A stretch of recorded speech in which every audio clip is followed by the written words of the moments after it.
Welcome. Today, what I'm going to talk about is I think I'm going to title this If I Was a Victim. And a reason why is because I'm thinking about people and they're always talking about, oh, woe is me and how their life is so hard. And I'm not saying that people don't have hard lives and people don't go through stuff, but it's all about what you choose. So I'm thinking about someone in particular. His name's Michael, and Michael was talking about we were having a real estate role playing call, and this is a call where we get together, we role play, and we talk about how we can buy houses, right? If we were dealing with a seller, like someone selling their house, we act like we're the buyer. We're trying to buy that house. The whole purpose of this call is to role play so you're better equipped when you deal with actual sellers, right? And this role play call has helped my confidence tremendously. So I really appreciate the call. And I'm making this video not only for Michael, but for some of the other people that want to claim victimhood and let victimhood have a claim over their life. So I'm gonna call this If I Was a Victim, Here's What I Would Say. That's what I'm titling it. I don't know what it's going to become, but I'm going to tell my story. I'm going to tell the story about all of the things and all of the obstacles and all of the things that could stop me. I'm going to tell that story. And I have some bullet points here, which you might see on the screen, but I'm also going to go with what's in my mind as well. So before I go down my bullet points, I want to talk about this particular case. We were talking about the role playing call, and Michael was talking about his mother, which I deeply sympathize. But life happens, right? So we have to handle life. And Michael was talking about his mother. He's like, my mother's sick, and I didn't bring up my mother because I wanted to dismiss Michael's what he's going through, but I just wanted to share an experience. Like my mother passed, and my mother passed. It's been have been 5 years. Coming soon in about a week, and I'm mentioning it not to mention it to be a victim or to get people emotional or to get people to feel sorry for me. I just want people to know that we're all going through stuff. And I was texting with a woman, her name, I'm not going to say her name. Let's call her E. And she's like, life be lifing.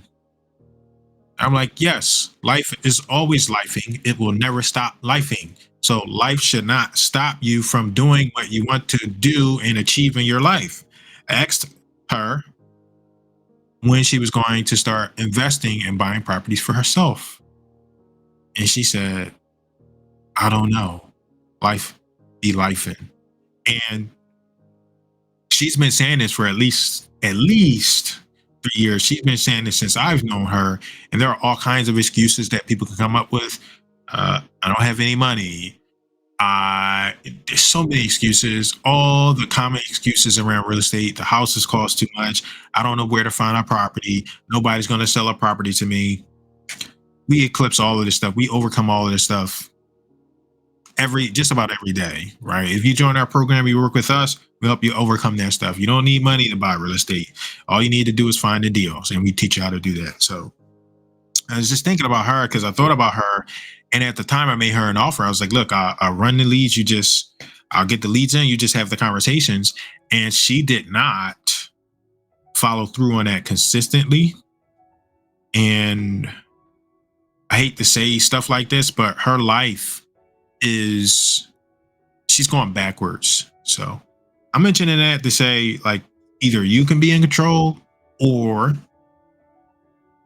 you can let life be in control of you and circumstances be in control of you. And I'm pretty sure nobody likes that. People may accept it, they may tolerate and deal with it. I'm pretty positive nobody likes to be dominated by life.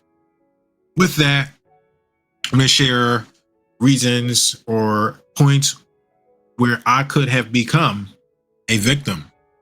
And I'm just being transparent and I'm being open with people so people can know a little bit about me. I think people believe I'm some amazing person, which I think I am, right? But the things that I do, just about anybody can do if they have the right effort, the right attitude. Okay, so wanted to share that. I always say there's nothing amazing about me, and I don't mean like literally because I am an amazing person, but I mean that everything that I can do, other people can do. You have access to, and you can tap into too. All right. So, who is Jerome Lewis? Here are all of the reasons why, and all of the points how I can be a victim. So, you see that? That's my baby picture. This is what I look like. Handsome baby. All right. So I was born and raised in South Philadelphia. I was born in Philadelphia. I was born and raised.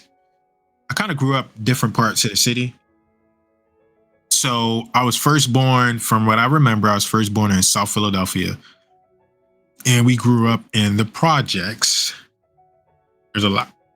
There's a lot that can be said about the projects, about how black people were a social experiment. You put them in this box and they never get out, and blah, blah, blah, all this stuff, right?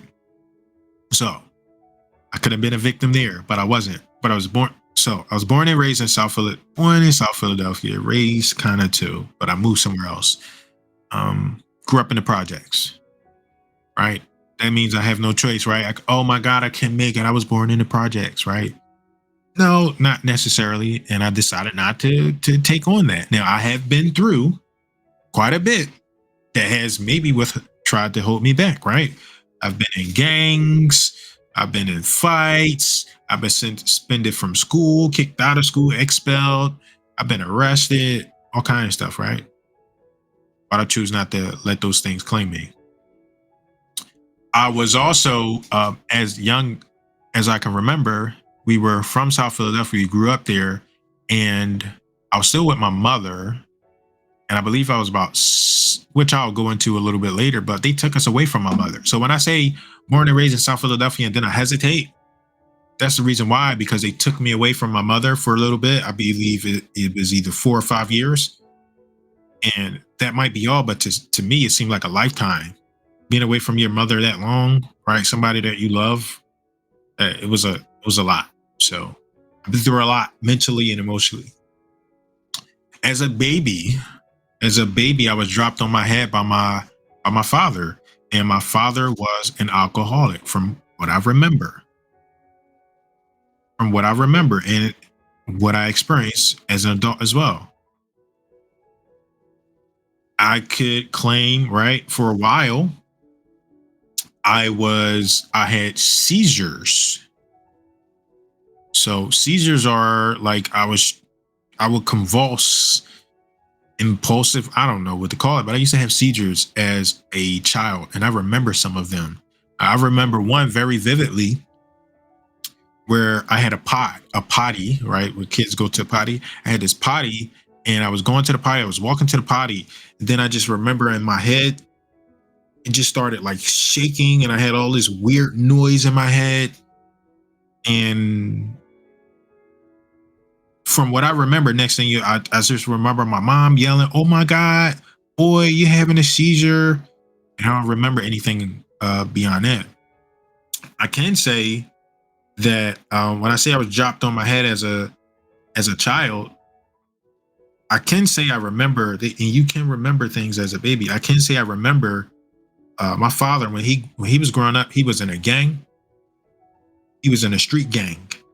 And I remember me as a baby lying in grass near train tracks and my father being jumped, beaten by people.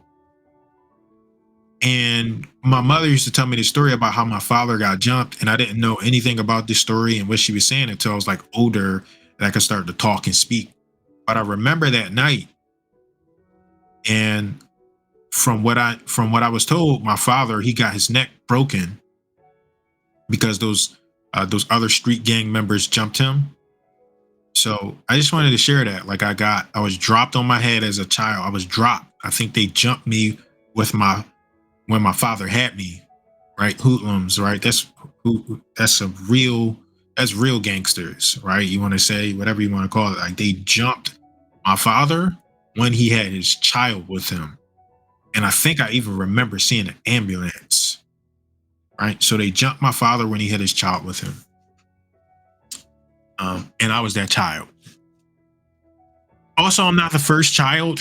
When my father was with my mother, he beat my mother, and she had a miscarriage from another child. So I can claim that trauma. I can be a victim.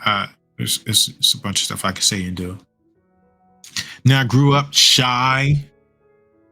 I was afraid to talk. I was afraid to speak. I know a lot of people struggle with this.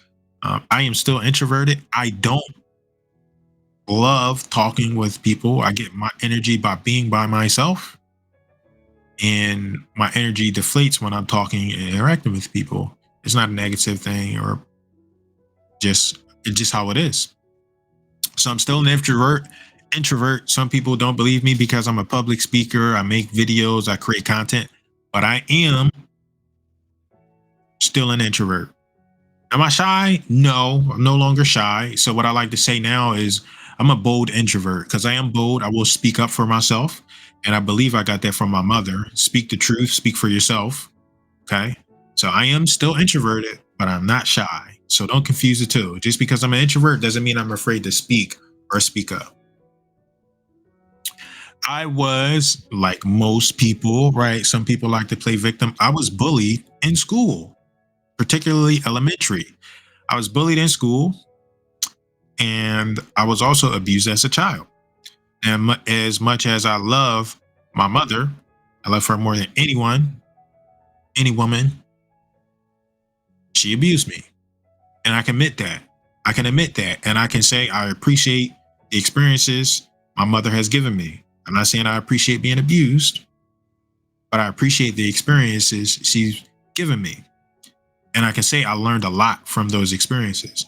And we always want everything to be sunshine and rainbows, cupcakes and cookies, but that's not how life works. So by me being abused as a child, that helped me realize that I didn't want to do the same thing to my children. A lot of the times people will say I didn't know any better. I didn't have a good example. And that is one of the sorriest excuses that you can use. Um, and some people are probably listening like, man, this guy, listen, I'm just an honest and I'm straightforward person. If you don't like honesty and a straightforwardness, you don't like bluntness, then you're not going to have a fun time working with me anyway. So I encourage you to go away. But I didn't have any good examples of a positive male role model, or how to raise a child. They say there's no book on parenting. There are some books out there, but people are giving their best guess. So my mother did what she thought was best. She was raised and she got abused, and that's what she learned. And that's what she transferred, and she did to us. Right. I love my mother more than anyone, but she did abuse us. I reported that abuse when I was growing up, and it was one of the biggest regrets. It was a big regret. I wish I had not reported that, because they took me away from my mother for years. And I say 4 to 5 years, maybe in 3 to 5 years. But to me, as a child that loved this woman more than anything, that felt like a lifetime. And because I was taken away from my mother, I wasn't allowed to see my mother. I was going through so much internally, and it made me very angry as a child. Very angry, upset, mentally distraught, lost, confused. Those things really hurt me as a child. So I was abused as a child, and I was bullied in elementary. So they took me away from my mother. They put me in this. I got bullied when I was with my mother. I remember in kindergarten, it was this big guy. I can't remember his name, but it was a big dude, and he kept bullying me. And I told my mother, and guess what she did? She came to the rescue. She came up to school. She told the school, she said, "Don't be letting them mess with my son." And guess what? He stopped messing with me. But what did I learn from that? I learned that if I tell on someone, then my mom can come to the rescue. But what does that do for me? That makes me dependent of my mother and unable to defend and protect myself. So I got a short-term result by not being bullied. And I don't think that child ever bullied me again. That child never bullied me again. Then I got bullied again. And guess who I got bullied by this time? I was bullied by the lunch aide. The staff assistant abused me, bullied me the next time. And guess what I did? I told my mom. My mom came up to, don't you ever do that to my son again. So two instances where I was bullied and I called my mom to the rescue, and she did it. She said she rescued me, but because of that, I wasn't able to defend myself. So when they took me away from my mother and put me in foster care, guess what? I still kept getting bullied. And I remember they took us away in first grade. And I remember I was in first grade when they took me away. And I remember in about sixth grade, I went to, and this is where I say I grew up. I was in Gillespie Middle School. I can't remember the first name, but Gillespie is in Nicetown. It's in a Nicetown area. I went to that school, and I remember the beginning of the year, this guy named Lawrence, this bug-eye, ugly, I'm gonna say it, this ugly kid, he just kept picking on me. This guy Lawrence kept picking on me. Actually, let me go back. I remember in elementary, I was in Steele. It's called Steele, Edward T. Steele School. I went to that school, and there's this guy named Terrell that kept picking on me. And I wasn't able to defend myself. There was this other guy, I think his name was Pete, and he had a sister named Selena. And Pete kind of, for some reason, he was drawn to me. And he was like, listen, man, stop letting that guy pick on you. Like, run up on him and sock him. He said something like that. And guess what? I did exactly that. And I beat this guy, Terrell, so bad because he kept picking on me. I beat him up. He was so big. He was a big, fat bully. I beat him up. He never messed with me again. And that's when I started to realize, like, man, I got something in me where I can actually defend myself. So people won't mess with me anymore. That guy never messed with me again because of that. And I appreciate that guy. So I couldn't fight yet. My advantage to that guy, Terrell, was that I snuck him. So he had messed with me or bullied me or something. And then I remember in the schoolyard, and I tapped him on the shoulder or something like it. It was corny. Tapped him on the shoulder, and I just start beating him up, bloodied his nose and everything. And the reason why I beat that guy is, one, because I had the preemptive, it was a preemptive encounter. I struck first. And number two, the reason why most people don't know why I would win most of my fights was because I was so angry. I was so angry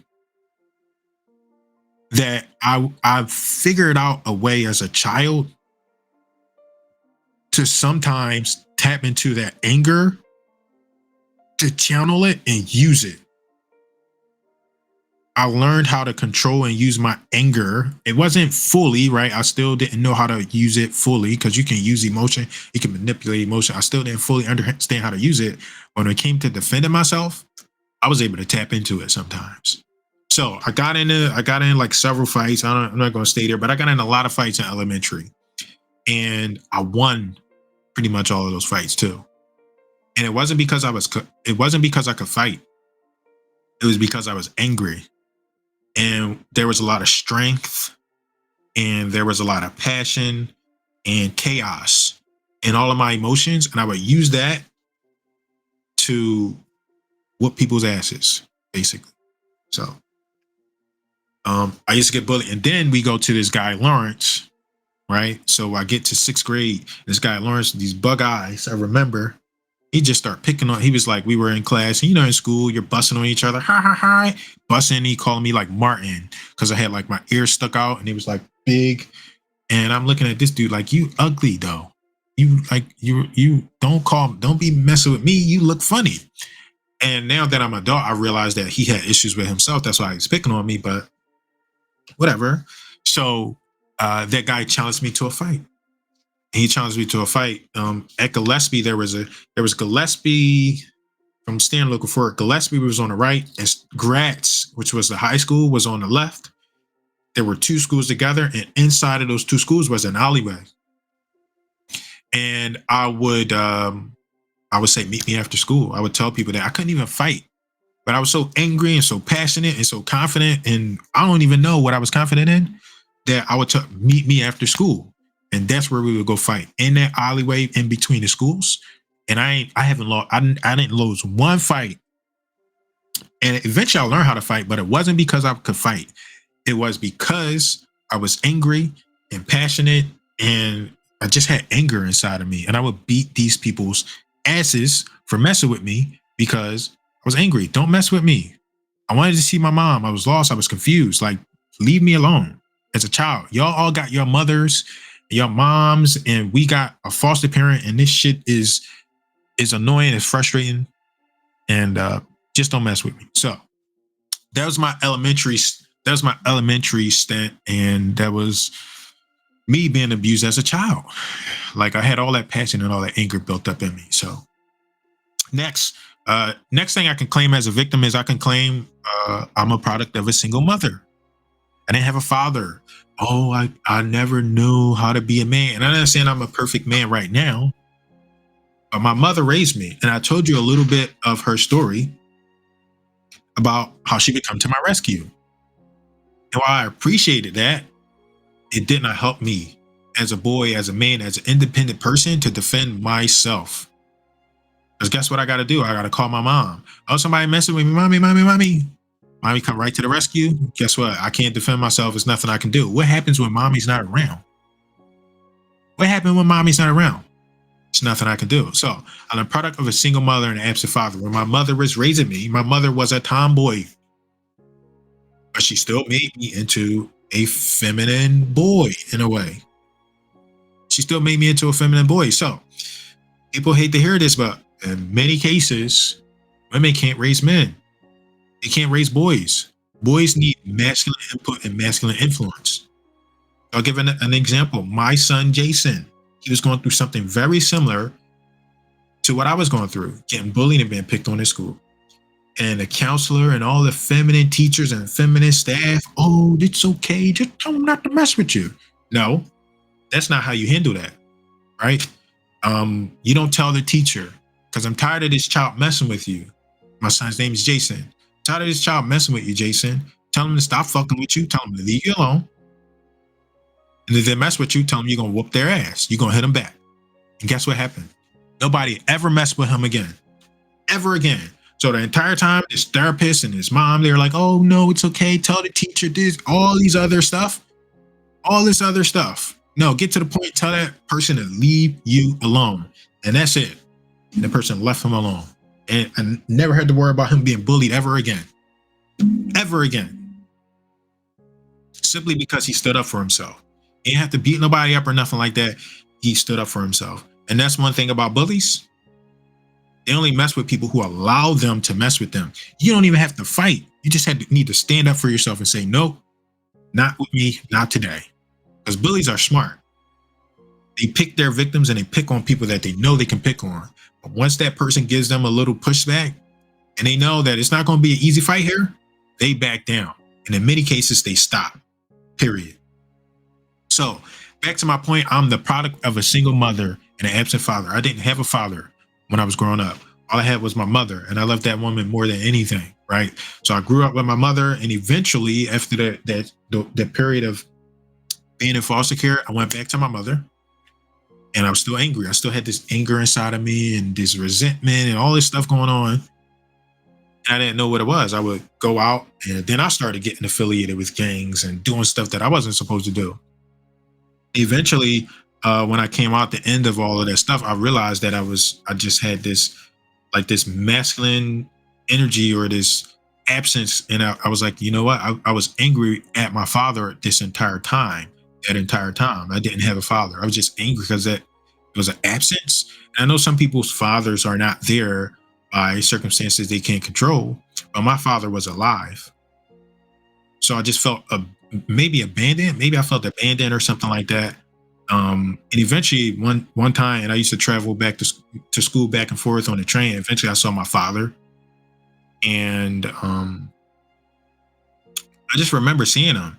And despite everything that my mom said or everything that he went through with my mom, I was like, damn, I still love that man. That's still my dad. And I wanted to go reach out and build a relationship. And my mom, while my father wasn't, she didn't do anything to proactively have me involved with my father, which I understand because my father was abusive and he was an alcoholic. But once I became an adult and old enough, I was like, man, I would like to have a relationship with him. I know that's my father. We don't have to like see each other every day or nothing like that, but I love him. That's my dad. So, um, yeah, that was me being a product of a single mother and an absent father. Now, I said, um, I can't remember how long ago, but I started to build a relationship with my dad, and we didn't have like a tight relationship, but I knew it was my dad, and I would go visit him when I could. And then one day I got a phone call from my aunt, and she was crying. And I already knew my aunt Felicia. My dad passed suddenly, and I felt it. Like I felt it internally, and I started crying. I was at work. I remember I got the call. I started crying, and it was just sad to hear my father pass. So, um, yeah, I wanted to share that. So I went off track a little bit. When I was taken from my mother, it says about 7 years old. That was like first grade. When I was put through foster care, they legitimately diagnosed me with ADHD. They tried to say it was something wrong with me, and maybe it was, but it wasn't that I couldn't pay attention. I don't believe in this ADHD stuff. It's nonsense. People pay attention to the things that they care about. Like ADHD is like supposedly is now on the spectrum, and it's just nonsense. I never claimed it. Right? They put me on Ritalin and Benadryl. They put me on all this medication to cure my ADHD, and I just never accepted it. I used to even take the medicine and I used to put it under my tongue, and I used to just throw it in the trash and stick it under the rug in my foster mom's house. I just never wanted the medication because it was embarrassing to be on this medication. It's like, what's wrong? It's nothing wrong with me. What the? I need to take some medication for because y'all saying I'm hyper. Like I was a kid. I wish somebody would tell me my kids are ADHD now. My daughter, she comes in my office here, jumps and flips. My son, the same thing. They can't sit down worth a damn. They're just being kids, though. Just being kids. And it has nothing to do with ADD or ADHD. I don't really believe in that nonsense. And I'm doing my best so I can go and find the paperwork. I'm not doing my best, but I would love to get that paperwork because a lot of people like to claim that they have ADHD, but it's not. It's not. I just really don't think that's a real thing. So I have medical records showing that I have ADD and ADHD, and it's just nonsense. I never claimed it. I can focus on the things that matter to me, and that's most people. So I told you before I was an angry child. I had gang association. I got in trouble from about 15 to 21. I eventually came back with my mother. I think at about age 15. So when I say foster care, I probably was there for probably was in foster care about 5 years, and then another 2 more years, I went to like a group home. And I kept getting in trouble. I was in high school, gangs, guns, drugs. I was involved in that stuff. Not the drugs so much, but like the gang stuff because I was violent. I just wanted to I was violent. I was a violent person. So thank God I'm not that way anymore. But don't get it twisted. Don't get it twisted. So I'm a father now. I'm a father of four. I have 4 children. I have Jason. I have Jalea. I have Trinity, and I have Roman. So I got 4 children. Even that, right? I made a mistake. I have those children, each of those out of wedlock. I didn't have. So I can go here and I could use as an excuse. I didn't have an example of what it's like to be. I'm not. I had 4 children. I had each of those children out of wedlock. It's something that I kind of regret. I wish I had like some kind of roadmap. Get married, have children, pick a woman that cares about you. I wish I had that stuff, but I didn't. So I'm not going to play victim. I'm going to make sure that I help my kids understand that they should be in the best position possible, right? Meaning, I'm not going to tell them to not to knock boots, but we're going to do everything that we can to be cautious, and so we don't have any children out of wedlock. Because life can be hard if you do, right? I had my first son in 2010. That was 14 years ago. 14 years ago. So I was only 21, something like that. I was kind of young. So it was tough. I'm a father now. I love those kids more than anything. Love them so much. Next, I'm black, right? So that's something else I can claim. I'm a black person. Nobody wants to work with me. We've been through slavery. I can cry all of the crying, all of the nobody cares, right? I'm black. I'm a black man. You can hear it in my voice. You can see it, right? I'm black as black can be. I'm dark as hell, right? I'm not even one of those light shaded, light tinted. I'm not even light. I'm dark. I have very dark chocolate skin, and people see that, and some people are going to discriminate simply because of that. And I could play victim. Oh, nobody wants to work with me because I'm black, because I'm dark. But I don't, right? Even growing up within our community, the darker children, they discriminate against the darker children. And I was one of those people. They used to call me black charcoal, dark monkey, all kind of stuff. And I could hold on to that stuff and say, man, I'm a victim. I always felt like a dark monkey and black this and black that.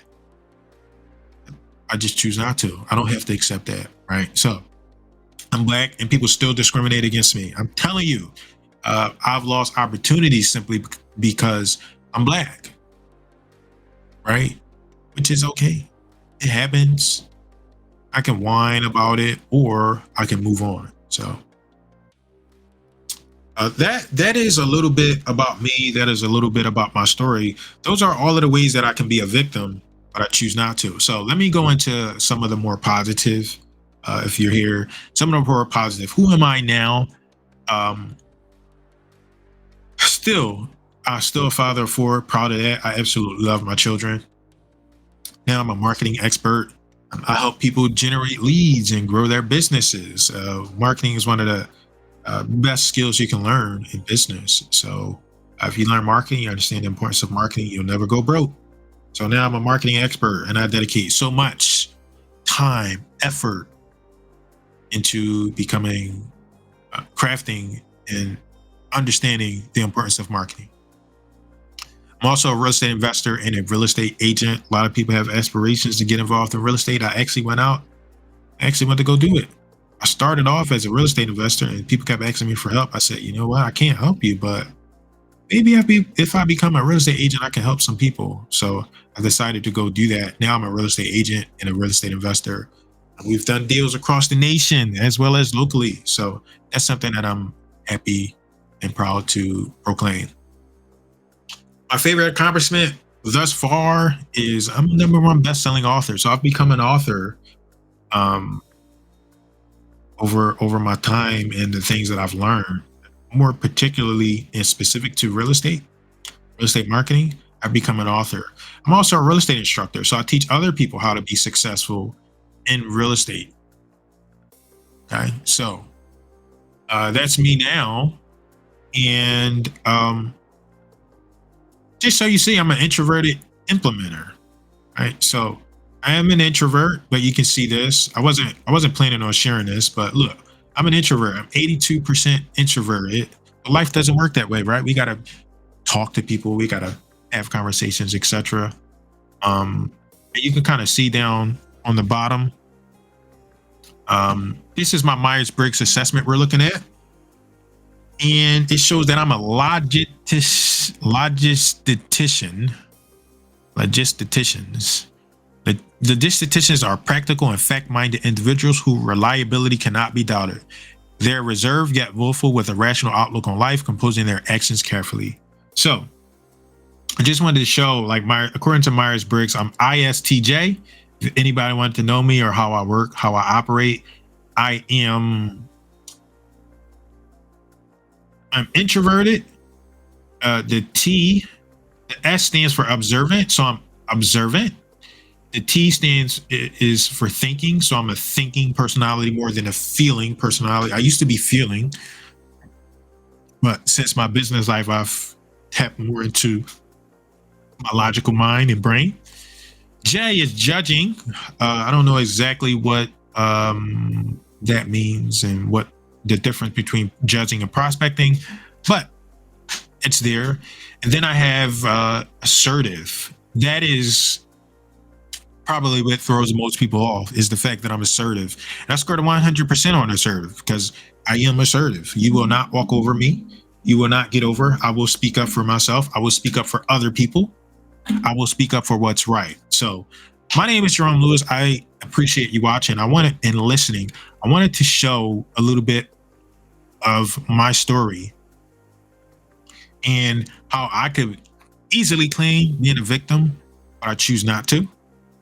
We can all claim victim, but it's not necessary to claim that or to hold on to that. If you're going to claim or hold on to something, I call it fighting for limitations. Instead of fighting for limitations, fight for expansion. Fight for the reasons why you can be successful. Fight for the reasons why you will be successful versus why you won't and why you can't. So I appreciate you watching. I'll see you on the inside. Bye-bye.